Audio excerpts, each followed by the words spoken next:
नमस्कार दोस्तों, स्वागत है आपका हमारे online YouTube channel maths hub with Ganesh के साथ में।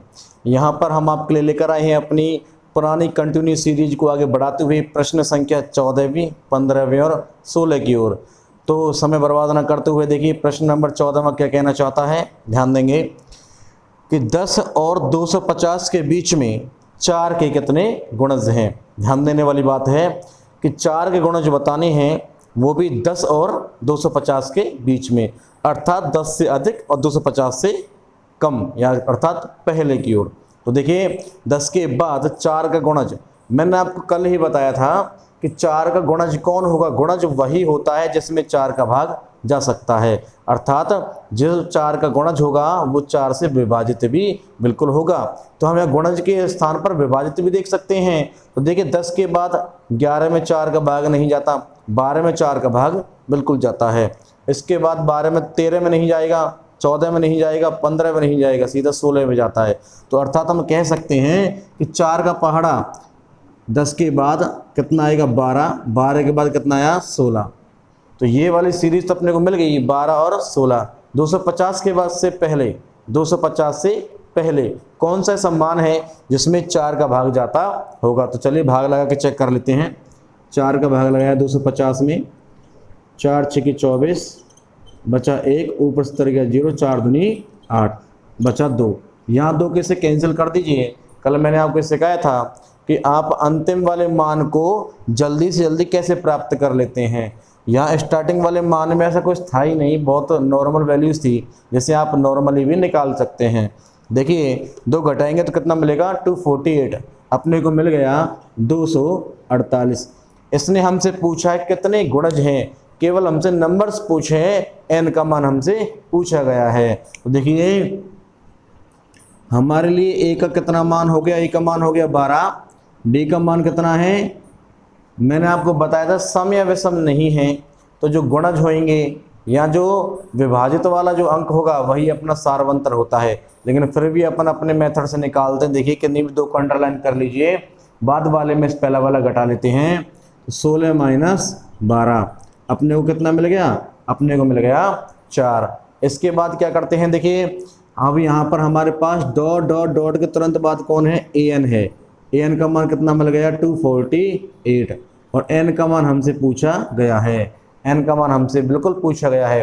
देखिए an का जो मान है ये 248 है, लेकिन हमने पहले पढ़ा हुआ है कि an का एक फॉर्मूला होता है, an बराबर a plus n minus 1 into D. कौन सा फॉर्मूला होता है, देखिए an बराबर a plus n minus 1 into D, ये फॉर्मूला होता है हमारे पास में।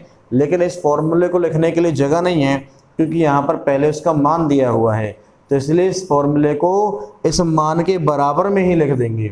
देखिए अपने को क्या मिलेगा, a plus n minus 1 into D बराबर 248। देखिए यहाँ पर a का कितना मान है, अपने यहाँ पर a का मान है 12, a का कितना मान है 12, प्लस n का मान निकालना है -1, कोई निशान नहीं है, गुणा d का कितना मान है, देखिए d का मान है 4, d का मान है 4, 248। देखिए ध्यान देंगे 12 इधर प्लस का है, पक्षांतरित होकर के ये माइनस का हो जाएगा। तो कितना मिलेगा, देखिए n माइनस 1 गुणा 4 बराबर 248, यहाँ करेंगे माइनस का 12। देखिए 248 में से जब 12 जाएगा तो 236, 248 में से 12 गया तो 236 आपके लिए प्राप्त होगा। 236 प्राप्त हुआ, 4 यहाँ गुणा में है, जब पक्षांतरित होगा तो किस में जाएगा, भाग में जाएगा। शेष क्या मिलेगा, n माइनस 1। देखिए 4 का भाग लगाते हैं, 4 पंजे 20, 4 पंजे 20, 23 में से 20 गया तो 3 बचे, 3 यहाँ लगाएंगे तो ये 36 हो जाएगा, और 4 नाम 36, 4 नाम 36।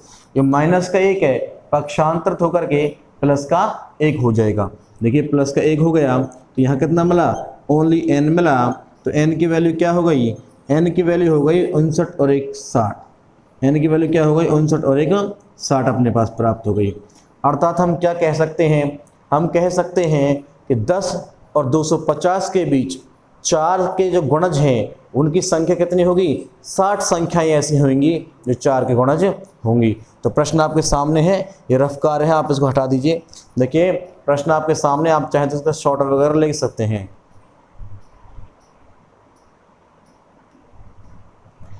देखिए इसी सीरीज में अगला प्रश्न है अपना क्वेश्चन नंबर 15वां। देखिए प्रश्न नंबर 15 में क्या कहता है कि n के किस मान के लिए दोनों समांतर श्रेणियों, n के किस मान के लिए दोनों समांतर श्रेणियों 63, 65, 67 डॉट डॉट डॉट और 3, 10 और 17 डॉट डॉट डॉट के n विपद बराबर होंगे। ये दो श्रेणियां हैं हमारे पास में 63, 65 और 67, और दूसरी श्रेणी 3, 10 और 17। इसी प्रकार एंड सो ऑन चल रही है सीरीज।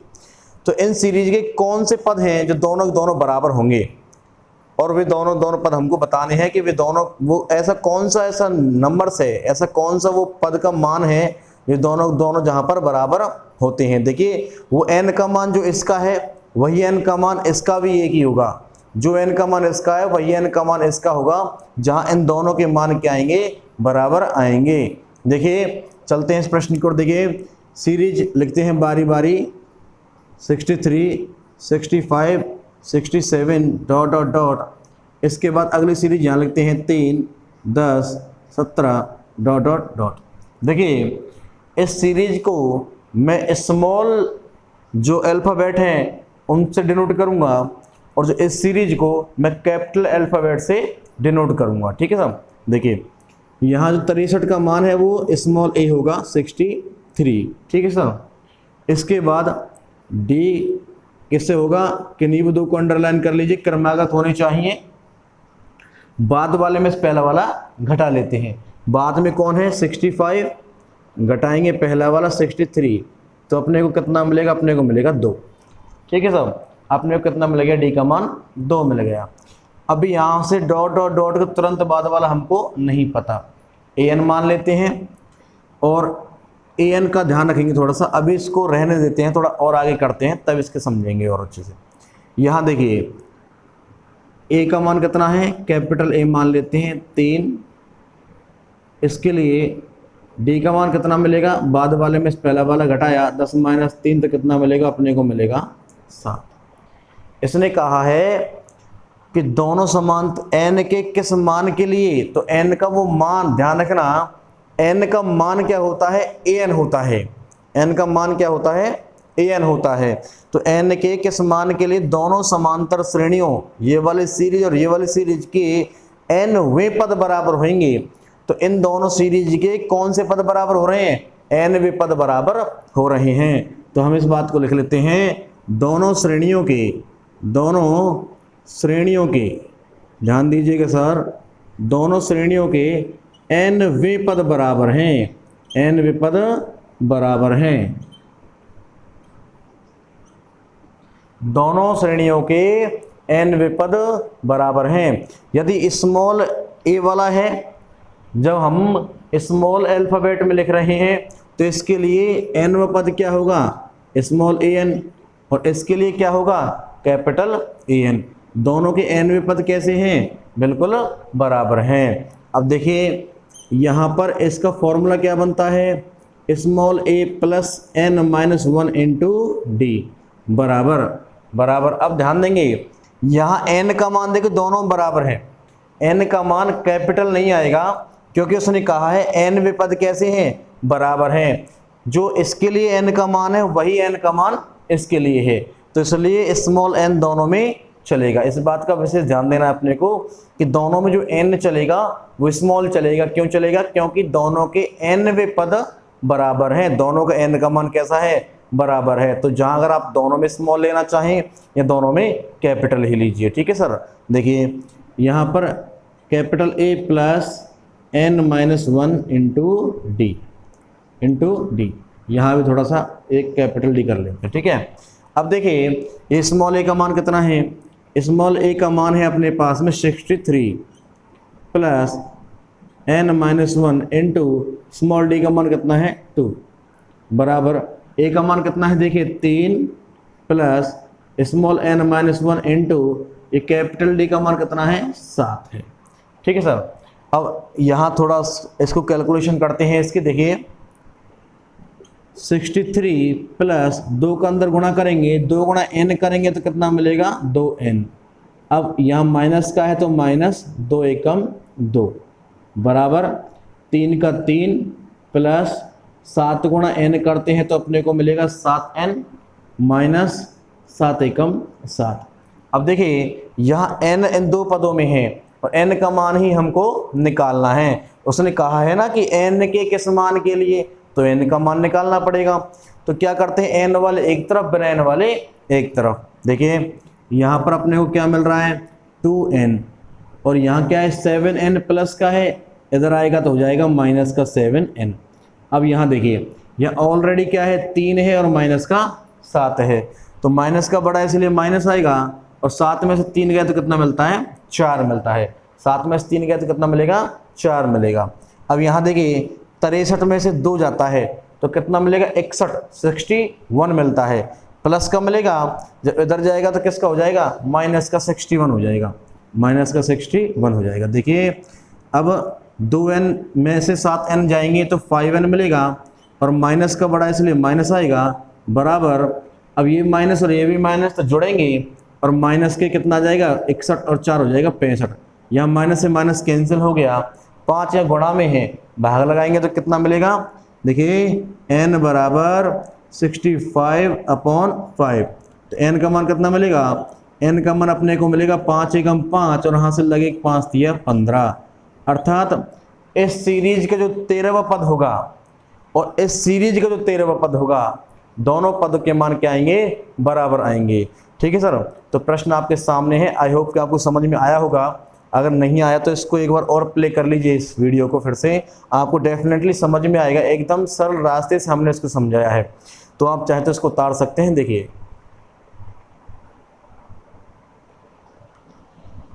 चलिए देखिए आज की सीरीज का हमारा अंतिम प्रश्न, प्रश्न नंबर 16 आपके सामने है। देखिए जो तरीके से अपन प्रश्न करवा रहे हैं, जितने भी प्रश्न अपन करवा रहे हैं और करवाएंगे, इन प्रश्नों के तरीकों को एक बार आप समझ लीजिए अच्छे से, कि अगर आप अच्छी तरह से इसका रिवीजन करते हैं, बारंबार इन वीडियोस को देख देख कर अपनी पढ़ाई को सुचारू रूप से आगे चलाते हैं, तो 100% आपके नंबर आएंगे, बिल्कुल आएंगे। हमने ऑफलाइन बैच में बच्चों को पढ़ाते हैं, बच्चों के नंबर आते हैं और इसी चीज़ से हमको ऑनलाइन आने का मोटिवेशन मिला है। और अब हम चाहते हैं कि ये पढ़ाई एक क्लासरूम तक सीमित ना रहे, यहाँ ये पढ़ाई भारत तक जाए, क्योंकि NCERT का सिलेबस है। तो ये ध्यान रखें इस चीज़ को, आप अपने पढ़ाई को अब बाधित ना होने दें, आप भी 100% परिणाम के हकदार हैं। तो देखिए अपना प्रश्न नंबर 16 में चलता है कि वह AP ज्ञात कीजिए। हमको पूरी की पूरी AP निकालनी है इसमें, अर्थात A1, A2 और A3। AP निकालने के लिए 3 पद ही पर्याप्त हैं, क्योंकि AP में हमको क्या बताना है, सारवंतर बताना है। तो इस प्रश्न में तो सारवंतर निकलेगा तब AP अपनी आएगी।